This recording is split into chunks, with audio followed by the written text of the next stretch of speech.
This video answers the common search: how to buy shares of Allstate Corp.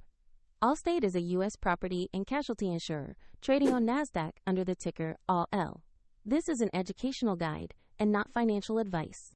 To buy shares, you need a broker account, and here I use eToro as a demonstration. After registering, you must verify your account, usually with an identity document, and add funds before purchasing. Use the platform search bar and type the ticker ALL to find Allstate Corp. Check the search results carefully to locate the correct NASDAQ listing for the company.